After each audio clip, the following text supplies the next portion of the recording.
AP assembly budget సమావేశాలు మంగళవారం ఉదయం ప్రారంభమయ్యాయి.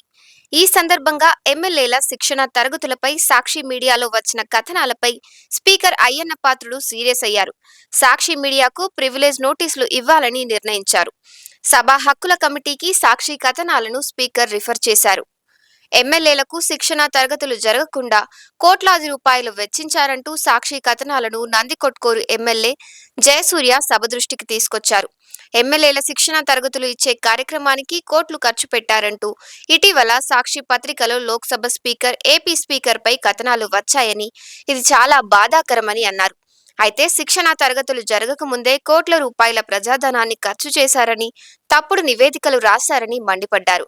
ప్రజాస్వామ్యంలో సభలపై ఉన్న గౌరవాన్ని అగౌరవపరుస్తూ రాతలు రాస్తూ జగన్ పత్రిక అవలంబిస్తున్న విధానాలు చాలా బాధాకరమన్నారు. తప్పనిసరిగా సాక్షి ఛానల్ పత్రికపై ప్రివిలేజ్ కమిటీకి ఫిర్యాదు చేస్తున్నట్టు తెలిపారు. దీనిపై ప్రివిలేజ్ కమిటీలో పెట్టి సాక్షి ఛానల్ పత్రికపై తగు చర్యలు తీసుకోవాలని, మరోసారి ఇలాంటి వార్తలు రాయకుండా చూడాలని ఎమ్మెల్యే జయసూర్య కోరారు. దీనిపై స్పీకర్ మాట్లాడుతూ, శిక్షణ తరగతులు లేకుండా కోట్లాది రూపాయలు దుర్వినియోగం అంటూ వచ్చిన కథనాలు తనను బాధించాయన్నారు. ఇలాంటి అసత్య కథనాలు ఉపేక్షించరాదని తెలిపారు. సభ్యుల కోరిక మేరకు సాక్షి అసత్య కథనాలపై చర్యలకు సభా హక్కుల కమిటీకి సిఫార్సు చేస్తున్నట్టు వెల్లడించారు. సభా హక్కుల కమిటీ నివేదిక ఆధారంగా తదుపరి చర్యలు ఉంటాయని స్పీకర్ అయ్యన్న పాత్రుడు స్పష్టం చేశారు. అలాగే నిన్న గవర్నర్ ఉభయ సభలను ఉద్దేశించి ప్రసంగిస్తున్న సమయంలో వైసీపీ ప్రవర్తించిన తీరుపై స్పీకర్ అయ్యన్న ఆగ్రహం వ్యక్తం చేశారు.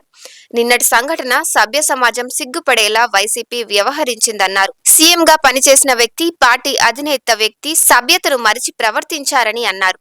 పార్టీ సభ్యులు గందరగోళం చేస్తుంటే చూస్తూ నవ్వుతూ కూర్చున్నారే తప్ప వారిని ఆపే ప్రయత్నమే చేయలేదని విమర్శించారు.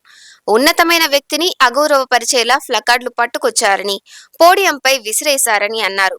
ఇది ఏం సాంప్రదాయమని ప్రశ్నించారు.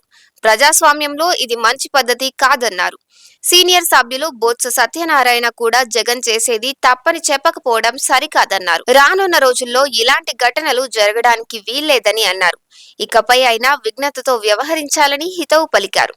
రాజ్యాంగం ద్వారా కాకుండా సర్వ హక్కులు తమకే ఉన్నాయన్నట్టు ప్రవర్తించడం ఎవరికీ తగదని స్పష్టం చేశారు. గవర్నర్ ప్రసంగంపై అభ్యంతరాలు ఉంటే చర్చలో పాల్గొనాలే తప్ప ఇలాంటి చర్యలు సరికాదన్నారు. నిన్నటి వైసీపీ తీరును ప్రతి ఒక్కరూ ఖండించాల్సిన అవసరం ఉందని స్పీకర్ అయ్యన్న పాత్రుడు వెల్లడించారు.